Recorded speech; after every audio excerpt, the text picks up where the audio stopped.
नमस्कार. आत्राचा फास या कथा संग्रहातील सूड या दुसऱ्या कथेचे वाचन आपण सुरू केलेले आहे.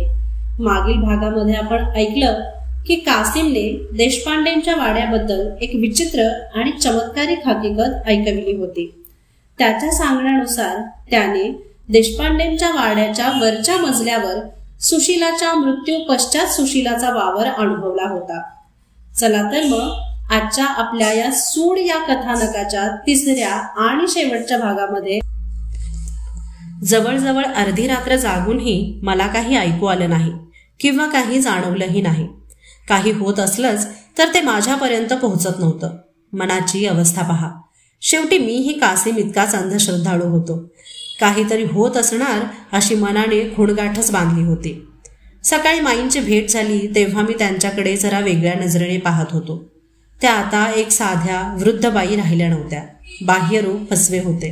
या साध्या निरुपद्रवी आवरणामागे दुसरेच काहीतरी दडलेले होते आणि आता मला या सर्व प्रकरणातून अंग काढून घ्यायची आणखी एक संधी आली होती. येथपर्यंत कल्पना आल्यावर त्या प्रकरणात आणखी लक्ष घालायचं मला काहीही प्रयोजन नव्हते. कोणत्याही सबबीवर मी ती जागा सोडू शकलो असतो आणि माईंना त्यांच्या त्या अनामिक सहकाऱ्यांच्या संगतीत सोडून देऊ शकलो असतो. हे तर मी केले नाहीच. उलट आणखी एक पुढचे पाऊल टाकले. माईंशी त्या विषयावर एकदम प्रत्यक्ष चर्चा अशक्य होती. त्यांनी सर्व नाकारले असते तर मी त्यांच्याबरोबर खोटेपणाचा आरोप थोडाच करू शकलो असतो. माझ्या मनात एक वेगळीच कल्पना आली होती. कासिमने सांगितलेली हकीकत खरी का खोटी हे स्वतःच पाहायची ती कल्पना होती. जर मला वरचा मजला खऱ्या अर्थाने रिकामा आढळला तर सर्वच प्रश्न संपणार होता. मग त्या प्रकाराला एक ऐतिहासिक महत्त्व उरले असते. मी करीत होतो त्यात अडचण फारशी नव्हती.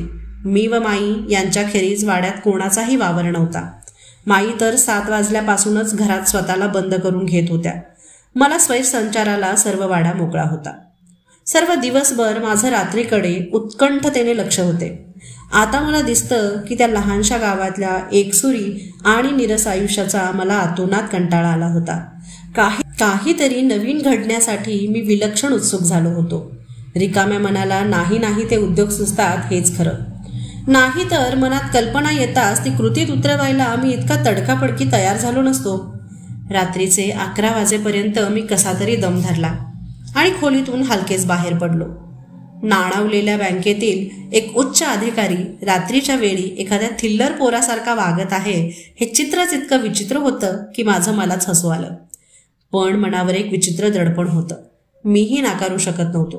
विशेषतः जेव्हा मी बाहेरच्या गारटलेल्या काळ्या रात्रीत पाय टाकला तेव्हा माझी छाती खरोखरच धडधडत होती.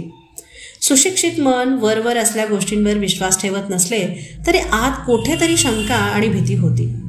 क्षणभर मी मधल्या चौकात थांबून वर पाहिले. आकाश निरभ्र होते. निळसर चौकोनात असंख्य तारे लुकलुक करीत होते. त्यांच्या विरुद्ध वाड्याच्या काळ्या कलत्या रेषा उभ्या होत्या. हालचाल नव्हती. आवाज नव्हता. जणू अवकाशातली काळोखाची ही सुरी पृथ्वीच्या काळजात खोलवर घुसली होती आणि पृथ्वी अचेतन झाली होती. मलाही क्षणभर या विलक्षण एकाकीपणाने भोवंडाल्यासारखी झाली. पण मग चक्राकार फिरणारे तारे स्थिरावले. काळाची आणि त्याबरोबर जीवनाची जाणीव परत झाली. मी त्या जिन्याच्या दारापाशी उभा होतो. जिन्याला कुलूप नव्हते. एक साधी कडी लावलेली होती. पलीकडे खरोखरच काही अनैसर्गिक असेलच तर ते या फळफुटांच्या दाराने आणि तारेच्या कडीने मागे राहिले का? पुन्हा एकदा मन भरकटत जाण्याआधीच मी दाराची कडी शक्यतो आवाज होऊ न देता काढली आणि दार अलगद माझ्याकडे ओढले.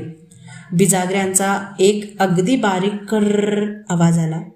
न झोपलेल्या लक्ष देऊन ऐकणाऱ्याला तो ऐकू गेला असता, पण बंद खोलीतल्या माईंना ऐकू येण्याची शक्यता नव्हती. काळोखाच्या भगदाडात जिना वर गेला होता. मनातल्या सर्व कुशंका या क्षणी एकत्रित झाल्या. मनाची चलबिचल झाली पण क्षणभरच. एका हाताने भिंतीचा आधार घेऊन मी पायरीवर पाय ठेवला. 5-7 मिनिटात चक्कर होईल. वर तसं काय दिसणार आहे? मग डोक्यात पुन्हा म्हणून तो विचार येणार नाही. स्वतःशी विचार करीत मी वर चढत होतो. जिना पक्क्या बांधकामाचा होता. त्यावर पावलांचा आवाज होत नव्हता. अंधुक प्रकाशात वरच्या खोलीचे दार दिसायला लागले. जवळ आले. मी दाराबाहेर उभा होतो. आतून काही आवाज येतो का याचा कानोसा घ्यायचा प्रयत्न करीत होतो.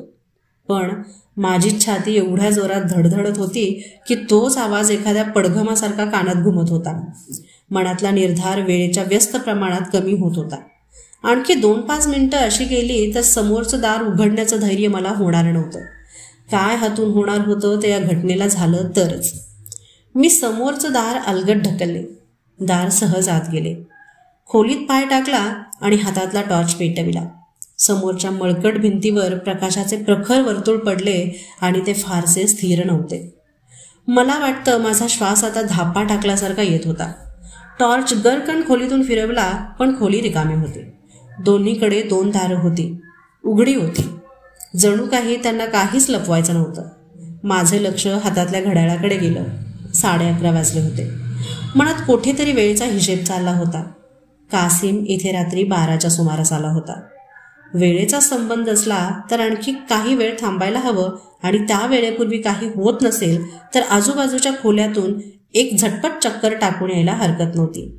मी मागे नजर टाकली. दार उघडं होतं. माझी बाहेर जायची वाट सुखरूप होती. 1 मिनिटाचं काम. माझ्या यापुढच्या सर्व क्रिया जरा अविचाराच्या घाईगर्दीच्या होत्या. उजवीकडची खोली मी आधी घेतली. कासिमच्या वर्णनावरून जराशी कल्पना होतीच. तरीही कपड्यात गुंडाळलेले मोठमोठे आकार पाहून मनाला एक खिसका बसलाच. ती खोली, पलीकडची खोली, शेवटची खोली, परत एकदा पूर्व ठिकाणावर. आता समोरच्या 1-2 पाहिल्या की झालं. समोरची खोली, तोच प्रकार. भिंतींना ओळीने मांडून ठेवलेले गूढ आकार, कपाट, पेट्या, ट्रंका, गाठोडी. पण त्या कोपऱ्यात ते काय होतं? ती हालचाल कसली होती? प्रकाशात चमकत काय होतं? तो चेहरा होता का? ते डोळे होते का? जागच्या जागी उभा राहून मी थरथर कापत होतो. आपण इथे कशाला आलो? आपला ज्याच्यात काय संबंध होता? विचार सरळ नव्हते. पण मी एक पाऊल मागे सरकत होतो. नजर समोरच्या त्या हलत्या आकारावरून हलत नव्हती. अंदाजाने मागे सरकत मी डावा हात मागे करून दारासाठी चाचपडत होतो. माझी 10 पावलं झाली, 15 झाली, दार लागायला हवे होते.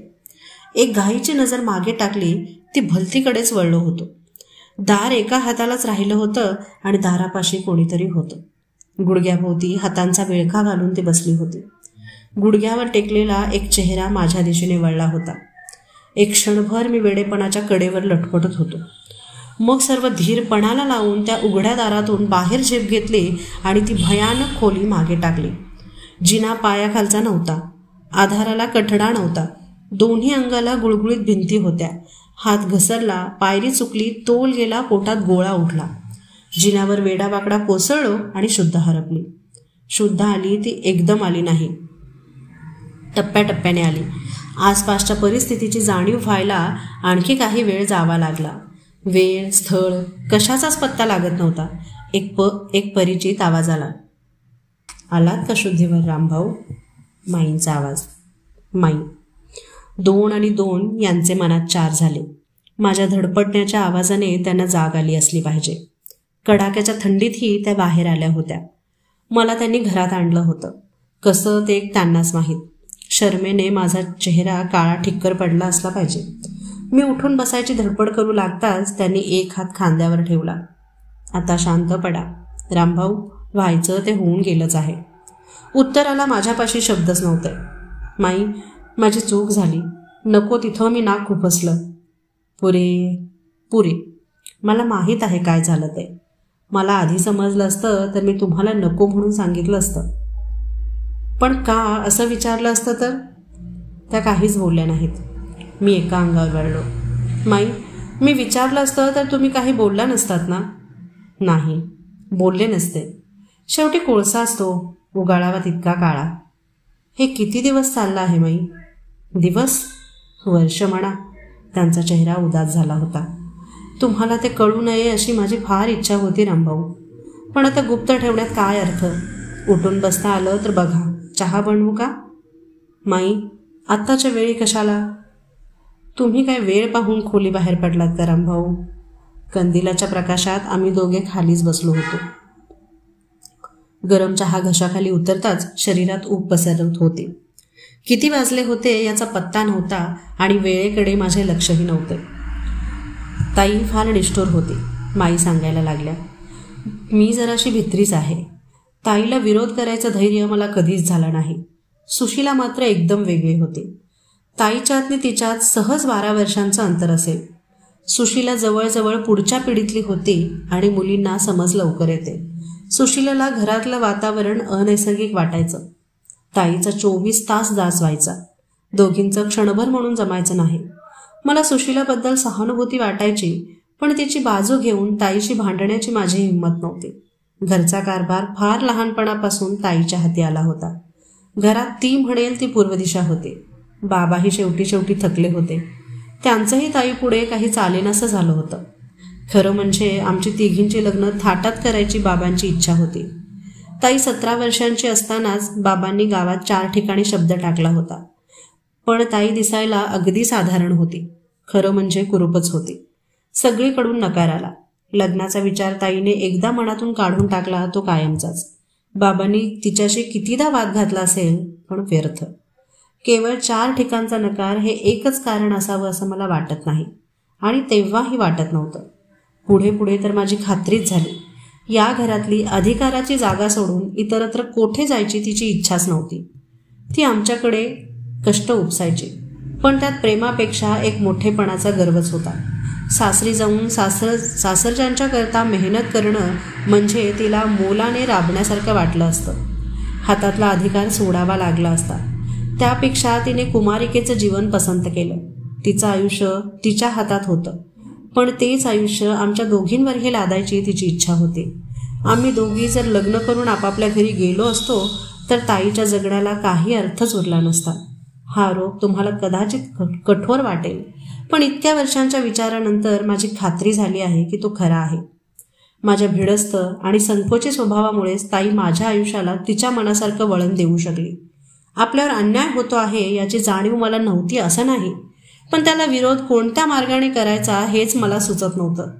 कदाचित हा पराभूतपणा असेल, पण ज्या अन्यायाविरुद्ध मी झगडलेच नाही त्याच्याबद्दल खेद करायचा मला तरी अधिकार काय आहे, असाही विचार मनात येतो. ताईचा स्वभाव स्वार्थी आणि मतलबी असेल, पण सारा दोष तिचा एकटीचा नाही, माझाही यात वाटा आहे असा विचार मनात येतो. सुशीलाची गोष्ट वेगळी होती.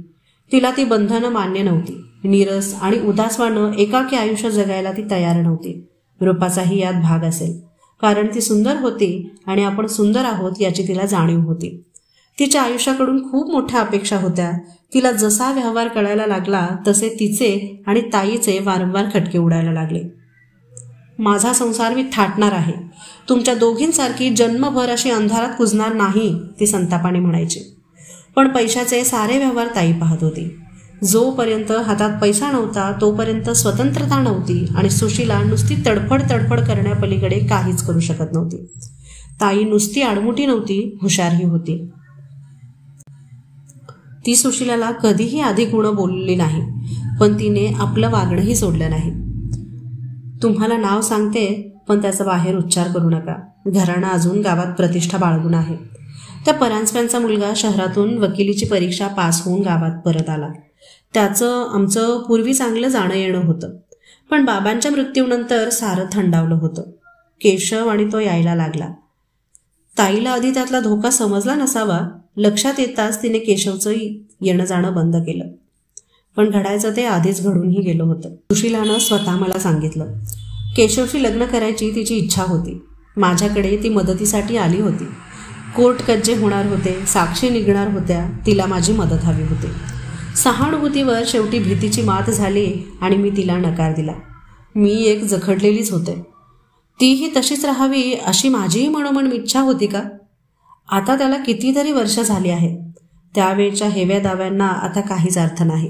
पण मला वाटत नाही की माझा स्वभाव इतका नीच होता. मी भित्री असेन, पण दुष्ट खास नव्हते. पुढे त्या रात्री खरोखर काय झालं ते मला माहीत नाही. ताई आणि सुशीला यांच्यात जेवायच्या वेळी कडाक्याचं भांडण झालं. मला वाटलं तेव्हाच ताईच्या लक्षात आलं की सुशीलाचा नूर काहीतरी वेगळा आहे. तिने मनाशी काय हिशेब मांडला मला माहीत नाही. ताईला इतकी संतापलेली मी आजवर पाहिली नव्हती. तिचा चेहराही इतका कठीण कधी झाला नव्हता. सुशीला पेटत्या ज्योतीसारखी धगधगत होती, तर ताई काळ्या पत्थरासारखी निर्विकार आणि कठीण झाली होती. ती काळ रात्र होती. जरा थांबून माई पुढे सांगायला लागल्या. मला सकाळपर्यंत कशाचीच कल्पना नव्हती. पहाटेच्या सुमारास ताई खोलीत आली आणि म्हणाली, सुशिका खाली आली नाही अजून, बघ ग. सुशीला वरच्या खोलीत झोपायची. मी वर गेले. तिच्या खोलीचं दार अर्धवट उघडं होतं. आत ती गादीवर वेडीवाकडी पडलेली होती. चेहरा काळा निळा पडला होता. हातापायांच्या आकड्या वळल्या होत्या. तोंडाला फेस आला होता. देवा, हे दृश्य मी आजवर कितीदा पाहिलं असेल, पण त्यातली एक रेषाही अजून पुसट होत नाही. शेवटच्या क्षणापर्यंत ते असंच माझ्या नजरेसमोर राहणार आहे. मग आरडाओरडा, धावपळ, डॉक्टरांना बोलावणं. डॉक्टर आणि ताई सुशीलाच्या खोलीत बराच वेळ होते. काहीतरी पोटात गेलंय, पण डॉक्टरांना आशा आहे, ताई मला सांगत होती. मी 2-3दा खोलीत जायचा प्रयत्न केला, पण ताईने मला अडवलं. माई, तू हळवी आहेस, तुला बघवायचं नाही, जरा थांब, ती शुद्धीवर आली की मग आज जा, ती मला दरवेळी सांगत होती. संध्याकाळपर्यंत हा प्रकार चालला होता. रात्री 8ला ताई स्वयंपाकघरात आली. मी सुन्न होऊन बसले होते. काही न बोलता ताई माझ्यासमोर उभी राहिली. ताई, सुशीचं कसं आहे? बोलत का नाहीस? सांग ना, मी तिला विचारत होते. शेवटी तिने एकदाची नकारार्थी मान हलवली. आटोपला सगळा कारभार. ती जवळजवळ पुटपुटलीच. क्षणभर मला काय करावं ते सुचेनाच आणि मग मी धावत पळत वरच्या खोलीत गेले, पण दाराशीच हबकून राहिले. डोळ्यासमोर हेही एक विचित्र नाचत होतं. सुशीला गादीवर शांतपणे पडली होती. दिव्याचा मंद प्रकाश तिच्या चेहऱ्यावर पडला होता. दारापासूनच मी परत फिरले आणि खाली आले. मनात नाही नाही त्या भयंकर शंका येत होत्या. भीतीने जीवाचा थरकाप होत होता. ताई भिंतीला पाठ लावून बसली होती. डोळे मिटून घेतलेले होते. मी काही वेळ तिच्याकडे पाहतच राहिले. विचारांची इतकी उलघाल चालली होती की डोकं फुटणार असं वाटत होतं. तोंडून शब्द निघत नव्हता. ताईनेच डोळे उघडले. तिची नजर सावकाश माझ्याकडे वळली. तशीच थंड, पाषाणाची नजर. त्या नजरेत ना खेद ना दुःख, दगडच जणू काही. पाहिलंस ना, गेली बिचारी. माझ्या कानांवर माझा विश्वास बसेना. मला आधी का नाही वर बोलावलंस? हे केव्हा झालं? तासाभरापूर्वी. आम्ही खूप खटपट केली. शेवटपर्यंत ती बोलायच्या अवस्थेतच नव्हती. ताई पाठ केल्यासारखं बोलत होती. भावनांचा पुसटसा ओलावा शब्दात नव्हता आणि प्रथमच मला उमगलं की ताई खोटं बोलते आहे. हे सगळे खोटे आहे, बनावट आहे. तू मला फसवतेस ताई. सुशी सकाळीच गेलेली होती. ताईने प्रथमच खऱ्या अर्थाने असं माझ्याकडे पाहिलं. ती नजर भयंकर होती, विषारी होती. आत कुठेतरी वेडाची आच होती. माई, ती दात आवळून म्हणाली, पुन्हा असं काही बोलू नकोस. डॉक्टरांनी तिला तपासलं आहे. ते दुपारपर्यंत तिच्या शेजारी होते. आत्ताही त्यांनी तपासली आहे. मृत्यूचे सर्टिफिकेट दिले आहे. ते पुढची व्यवस्था करायला गेले आहेत. पुन्हा असं वेडविद्र बोलू नकोस. गावातल्या जिभा खूप वळवळल्या, पण सारं काही होऊन गेलं होतं. केशव भेटायला आला. त्याला ताईनं घरात घेतलं नाही. त्यानेही तो नाच सोडला. बोलून चालून तो तर परका. सुशीला हुरळली होती, पण त्याची तयारी किती होती. मी तर तिची रक्ताची नातेवाईक. मी जर गप्प बसले तर केशवला दोष कशासाठी द्यायचा. पण आमच्या संबंधात त्या दिवसापासून बदल झाला. जो काही थोडासा मोकळेपणा होता तो आता पार नाहीसा झाला. कामाव्यतिरिक्त आमच्यात फारसे बोलणे होईनासे झाले. आधी सारं आयुष्य वाड्यात गेलेलं, त्यातही आणखी एक पिंजरा तयार झाल्यासारखा वाटला. सुशीला वारल्यावर मी कितीतरी महिने वरच्या मजल्यावर गेले नाही. मृत्यूचा स्पर्श झालेली ती जागा. मी जरासा धसकाच घेतला होता. ताईही अगदी निकडीच्या कामाखेरीज वर जात नाही हे बऱ्याच दिवसांनी माझ्या लक्षात आलं. अजून घटनांचा परस्पर संबंध मनात जुळला नव्हता. आठवणींच्या अडगळीत त्या नुसत्याच रचल्या गेल्या होत्या आणि मनासारखं विसरभोळं काहीही नाही. ज्या घटनांनी जीव अगदी कासावीस झालेला असतो त्याही काही दिवसातच निशप्रभ होतात. सुशीलाची आठवण ही वर्षभराने अशीच पुसट झाली. जेव्हा आठवण यायची तेव्हा ती तीव्र असायची, पण 24 तास त्यावर विचार करण्याची सुरुवातीची सवय आता गेली होती. मी कशासाठी वर गेले होते ते मला आता आठवत नाही. अशीच दिवे लागणीची वेळ होती. खाली प्रकाश भरपूर होता. वर अंधार असेल ही कल्पनाही मनात आली नव्हती. वरच्या मजल्याचं दार उघडलं, मात्र आतला गुडूप अंधार पाहताच मी जराशी घुटमळले. पुन्हा खाली जाऊन कंदील लावून आणायचा कंटाळा आला होता. चटदिशी काम करावं म्हणून मी आत गेले. 5-7 पावलं गेलं असेन तोच ती हाक आली. माई. आवाज पुटपुटल्यासारखा होता. मोठ्या कष्टाने आल्यासारखा वाटत होता. पण जीवाला चटका बसला, कारण आवाज ओळखीचा होता, सुशीलाचा आवाज. वेड्यासारखी होते तिथेच उभी राहिले. हाक पुन्हा एकदा आली, माई. खरं म्हणजे मागे वळून पाहायचा धीरच होत नव्हता. तिथे क्षणभर सुद्धा जास्त थांबणं अशक्य होतं. मी काहीतरी ओरडले आणि एकदम वळून उघड्या दारातून धावत धावत खाली आले. एक अगदी ओझरती नजर दाराकडे गेली होती, पण तेवढ्यातही ती मला दिसली होती. दाराच्या आत ती उभी होती, दोन्ही हात पुढे करून. ताई जिन्याच्या तोंडाशी आली होती. तिच्या चेहऱ्यावरचे भाव मोठे चमत्कारिक होते. जो प्रश्न तिने आधी विचारायला हवा होता त्याला खूपच वेळ लागला. हाश होश करीत मी स्वयंपाकघरात आल्यावर मग तिने विचारले, काय झालं ग, एवढी धावपळ करायला? तिला सांगावं की नाही याचा क्षणभर प्रश्नच पडला, पण शेवटी हिया करून मी बोललेच, ताई, वरच्या मजल्यावर मला सुशीला दिसली. पुन्हा एकदा तो चमत्कारिक चेहरा. मग ती रागाने म्हणाली, छट, असं भलतेच काय बोलतेस? मग तू जा आणि पहा की प्रत्यक्ष. तुझ्या वेडपटपणाच्या नादी कोणाला लागायला वेळ आहे? फणकाऱ्याने ती बोलून निघून गेली. मला भास झाला असेल किंवा नसेल, पण ताईचं वागणं मला समजत नव्हतं. कोणताही मुद्दा त्याची कुर्ती चिरफाड झाल्याखेरीज सोडायचा तिचा स्वभावच नव्हता. मग या विषयावर ती एक शब्दही कशी बोलत नव्हती? विशेषतः मला खोडून काढून खोटं ठरवायची संधी तर तिने कधीच सोडली नसते. बरेच दिवस मला याचा उलगडा होत नव्हता. शेवटी जेव्हा सत्य समजलं तेव्हा डोळे फाटल्यासारखे झाले होते. काही दिवसांनी सुशीला खाली आली. अशीच संध्याकाळची वेळ. दिवे नुकतेच लागलेले. पडवीत कंदील टांगून मी नुकतीच स्वयंपाकघरात आले होते. डोळ्याच्या कडेतून पडवीतून कोणीतरी गेल्यासारखं पाहिलं. माणूस किती गोष्टी गृहीत धरतो. ताईखेरीज कोण असणार हा पहिला विचार. मग ताई चुलीपाशी दिसली. आयुष्यात असे काही क्षण येतात की त्या एका क्षणात सगळं जग स्वतःभोवती उलटं फिरल्यासारखं वाटतं. ती वेळ अशी होती. मी होते तिथेच उभी राहून विचार केला आणि जो विचार मनात आला तो काळीच भीतीने गोठावणारा होता. शरीराचा थरकाप करणारा होता. ती सुशीलाच असली पाहिजे. पण विशेष म्हणजे मी या खेपेस ताईला एक अवाक्षरही सांगितलं नाही. तिने मला खोट्यात काढण्यापेक्षा तिचं तिलाच प्रत्यक्ष पाहू दे, कारण मला मनोमन वाटत होतं की ती वेळ काही फार दूर नाही. या सर्व भयानक प्रसंगातला एक दुवा माझ्या ध्यानात अजून आला नव्हता.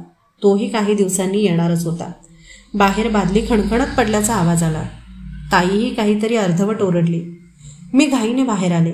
विहिरीच्या कट्ट्यावर ताई उभी होती आणि पडवीकडे डोळे विस्फारून पाहत होती. प्रकाश अंधुक होता, तरीही तिचा पांढरापटक पडलेला चेहरा मला स्वच्छ दिसत होता.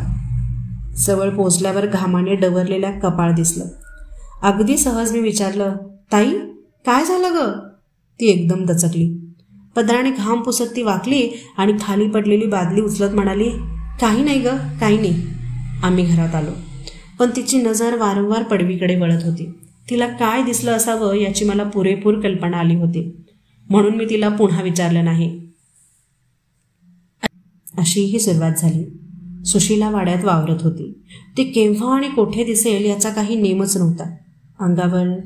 अंगावर शेवटच्या दिवशीचंच पातळ असायचं. तिच्या चेहऱ्याकडे पाहायचं मला कधीच धैर्य झालं नाही, पण एखाद्या वेळी इतकी औचितपणे दिसायची की नजर नकळत वर जायची. लाल भडक विस्फारलेले डोळे, काळा निळा चेहरा आणि अस्ताव्यस्त केस. मी कितीदा तरी किंचाळले असेन आणि धावत सुटले असेन. ताईने तेव्हापासूनच वाड्यात कोणालाही येऊ द्यायचं बंद केलं. गावात अफवा काय असतील त्या असोत, कोणाच्या प्रत्यक्ष नजरेला हे पडायला नको होतं. यावर मनात एक विचार आल्याखेरीज कसे राहतील. सुशीला कशासाठी येत होती? आधी एक दोनदा माई अशी पुसटशी हाक मला ऐकू आली होती, पण मग ती माझ्याकडे संपूर्ण दुर्लक्ष करीत असाविषयी दिसली. भूताकेताचा हा प्रकारच दातखिळी बसवणारा होता, पण त्या पलीकडे मला प्रत्यक्ष धोका नव्हता ही गोष्ट माझ्या लक्षात लवकरच आली. ताईलाही ती दिसत असली पाहिजे, किंबहुना माझ्यापेक्षा जास्त वेळा तिलाच दिसत असावी. ताईत बदल झाला होता. चेहरा आणखीच उग्र झाला होता. केसांना पांढरी झाक आली होती. गालावर आणखी नव्या गोल रेषा उमटायला लागल्या होत्या. पण ताई या प्रकाराबद्दल माझ्याशी अवाक्षराने हे कधी बोलली नाही. एकदा केव्हा तरी रात्रीतच मला ती कल्पना सुचली आणि मी अक्षरशः घामाघूम होऊन उठून बसले. सुशीला ताई करता येत असली पाहिजे. मनात विचार आला मात्र आणि कोलाहल माजला. तिच्या येण्याला जर हा हेतू असेल तर त्यासाठी काहीतरी कारण हवं. मन एकदम मागे गेलं. सुशीलाचा मृत्यू आणि ताईची ती चमत्कारिक वागणूक. क्षणभर मला विचारच सुचेना. नाही त्या शंका मनात थैमान घालीत होत्या. सुशीलाचा मृत्यू नाही, अशा गोष्टी सुसंस्कृत घराण्यात होत नाहीत. नाही, पण मन कितीही भितरलं तरी एकदा आत शिरलेला हा विचार काही केला दूर झाला नाही आणि मला लवकरच समजलं की ताईलाही या अघोरी पाठलागाची कल्पना होती.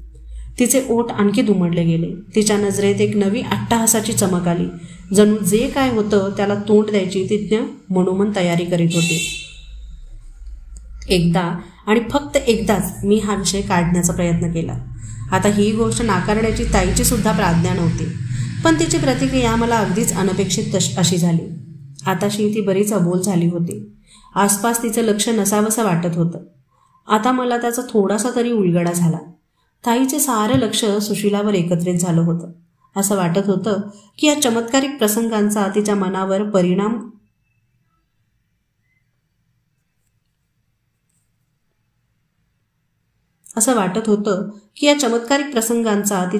परिणाम होऊन त्याला एक विलक्षण कठीण ठिसूळपणा आला होता. मनातला सारा राग, सारं वैर आता त्या रेषेपलीकडच्या आकृतीवर केंद्रित झालं होतं. पूर्वी ही भावना दबून राहिली असेल, आता ती उघड झाली होती. मला ती हजारदा दिसते, ताई चमत्कारिक आवाजात म्हणाली. काय हवं आहे ते तिचं तिला माहीत. मी तिची फिकीर करणार नाही, तिची दखलही घेणार नाही. घालू दे तिला खुशाल पिंगा. अशाला बदणारापैकी मी नव्हेच. कंटाळली की जाईल जिथून आली तिथे. हा संताप मनाला अवाक करणारा होता. सुशीला जिवंत असताना त्यांच्यात वैर होतं. आता सुशीला जगातून पलीकडे गेल्यावरही ते तितकं जालिम होतं आणि या विलक्षण संघर्षात पूर्वीसारखेच अजूनही मी केवळ निरीक्षकच होते. पुढचं सगळं सांगत बसत नाही, त्यात अर्थही नाही. दोघीतला हा संघर्ष शेवटपर्यंत चाललाच होता. ताई त्याचं माप पुरेपूर मोजत होती, पण तिचाही स्वभाव असुरीच म्हणायला हवा. या झगड्यातही तिला काहीतरी समाधान लाभत होतं. कासिमचा प्रकार तुम्हाला माहीत आहेच. त्याला काय दिसलं असेल याची मला काय कल्पना आहे, पण ताई त्या आठवणीने स्वतःशीच कितीतरी दिवस हसत होती. ताईची शक्ती कमी होत चालली तशी सुशीला तिच्या भोवती जास्त फिरायला लागली. तुमचा विश्वास बसणार नाही, पण मी शेवटी तिच्याकडे लक्ष द्यायचं सोडून दिलं होतं. भीतीची धार आता बोथट झाली होती. या चमत्कारिक संघर्षाचं पर्यावसन कशात होणार आहे याचंच एक अनैसर्गिक कुतूहल मनात होतं. ताई अंथरुणावर खेळली आणि सुशीला तिच्या उशापाशी येऊन बसली. सुशीला एक शब्दही बोललेली मला आठवत नाही. निदान मी खोलीत असताना तरी नाही. त्या दोघी खोलीत एकट्या असताना त्यांचं काही बोलणं होत असलं तर देवालाच माहीत. ताईचा आवाज अनेक वेळा चढलेला बाहेर कानावर येईल, पण मी त्यातलं काही ऐकायचा प्रयत्नही केला नाही. दिसत होतं तेच पुरेसं भयानक होतं. त्यात आणखी ही भर नको होती. ताईकडे टक लावून पाहत सुशीला बसलेली असायची. तिच्या निस्तेज डोळ्यात आता एक लकाकी दिसायला लागली होती. कधी तिचे तोंड एका भेसूर हास्यात उघडायचे. तिची मान स्वतःशीच हलायची. आवाजासाठी टपलेल्या एखाद्या हिंस्त्र पशूचीच मला आठवण यायची. हा निशब्द द्वेष खोलीतलं वातावरण भारून टाकीत होता. मन तिथे गुदमरल्यासारखं व्हायचं. डॉक्टर एकदा सकाळी तेथून जायचे, तेच काय ते परक्या माणसाचं येणं. त्यांच्या खेरीचे तर कोणीही त्या खोलीत कधी आलंच नाही. शेवटी अपरिहार्यपणे ताईची जायची वेळ आली. डॉक्टरांनी आशा सोडलेलीच होती. माझंही मन आता त्याला तयार झालं होतं. मनावरचा ताणही आता असह्य व्हायला लागला होता. आता दृष्टीसमोर मला हे नकोसं झालं होतं. सुशीलाचे 4 शब्द ऐकू आले. आता वेळ आली ताई, चल. त्याच क्षणी सुशीला दिसेनाशी झाली. ताई गेली. घर एकापेक्षा अनेक अर्थाने रिकामं झाल्यासारखं वाटलं. ताई गेल्याचा मला फारसा खेद झाला नाही. तिच्या समजुतीप्रमाणे ती तिचं आयुष्य जगली होती. काही हिशेब पुढे व्हायचे असले तर त्यांना आता कल्पांतापर्यंत वेळ होता. निदान जे काय होईल ते माझ्या नजरेसमोर तरी होणार नव्हतं. मला खरोखरच हलकं वाटत होतं. एकटी राहायला मला भीती वाटत नव्हती. भीतीच्या मर्यादा मी केव्हाच ओलांडल्या होत्या. पण माणसाची उत्सुकता कधी कमी होत नाही. पुढे काय झालं याचा विचार मनात राहून यायचा. मनात अशी एक कल्पना होती की या प्रकारची सुरुवात वरच्या मजल्यावर झाली आणि त्याला काही अंत असला तर तो तिथेच होणार आहे. सुशीलाची ती जणू हक्काची जागा आहे. दारापाशी ताईसाठी ही कितीतरी वेळा दबा धरून बसलेली मी पाहिली आहे. मी जर वर गेले तर मला काही दिसेल का? मनात कुतूहल होतं, पण धास्तीही होती. दिवसाउजेडी मी 1-2दा वर जाऊन आले, पण तिथे काही नव्हते. मनाचा खूप हिया करून एका रात्री मी वर गेले. रात्रीच त्या तिथे का येतात मला माहीत नाही, पण दोघीही होत्या. ताई आतल्या खोलीत अंग चोरून बसली होती आणि मला पाहताच माई माई अशी विनवणी हाक मारित होती. सुशीला दारापाशी होती, तिच्या नेहमीच्या जागी. तिने ताईला कशा रीतीने अडकवलं आहे मला माहीत नाही. तिच्या डोळ्यात एक पाशवी समाधान आहे. रात्री मागून रात्र, महिन्यामागून महिने, वर्षामागून वर्ष त्या दोघी वर आहेत. झगडा चालला असता तर तो माझ्या जाणीवे पलीकडचा आहे. काही निकाल लागला असला तर तोही मला आकलन होणार नाही. त्यांचे हेतू काय आहेत, साधनं काय आहेत, शेवट काय होणार आहे, मला कशाचीच कल्पना नाही. त्यांच्या झगड्यात प्रथमपासूनच मी एक निरीक्षक होते आणि अजूनही तशीच आहे. शेवटपर्यंत तशीच राहणार आहे. का मीही त्यात ओढली जाणार आहे मला काहीच सांगता येत नाही. ताई गेल्यापासून मला सुशीला दिसलेली नाही. मला अशी शंका येते की सुशीलाचा मृत्यू नैसर्गिक नव्हता आणि त्यात ताईचा हात होता. सुशीला ते कधीच विसरली नाही आणि तिने आपला सूड घेतला आहे. पण आता त्यात मला स्वारस्य नाही. तो मजला आणि त्याबरोबर माझ्या आयुष्यातला एक कटू भाग मी कायमचा बंद करून टाकला आहे. त्यासाठीच मला आता वर भाडेकरी नको, त्यासाठीच वाड्यात वीज नको. ह्या डोळ्यांनी आजवर खूप पाहिलं आहे. त्यातलं काही काही तुम्हाला अविश्वसनीयही वाटेल. आता कशाला विजेचा लगलगाट हवा. मीही आता या जगात फार दिवस नाही. मी गेल्यावर काय होतं कोण सांगू शकणार. कदाचित वाडा पाडून टाकतील आणि त्यातल्या सर्व सामानाची माती होईल. मगच त्यात गुंतलेले हे 2 अभागी जीव मुक्त होतील. कदाचित मीही तिथे साक्षीदार असेन. पण आता मला शांतता हवी आहे. आयुष्याची उरलेली वर्ष स्वस्थ मनाने घालवायची आहेत. जे व्हायचं ते होऊन गेलेलं आहे. माईंची ही दीर्घ आणि अकल्पनीय हकीकत सकाळपर्यंत चालली होती. मला वाटतं त्यांनी माझ्याशीच आपलं मन प्रथम मोकळं केलं होतं. त्यामुळे त्यांना काही दिलासा मिळाला की नाही मला माहीत नाही. माझा त्यांच्या सांगण्यावर विश्वास बसला, कारण मी स्वतःच त्यातला काही भाग पाहिला होता. इतरांचं काय सांगू शकणार.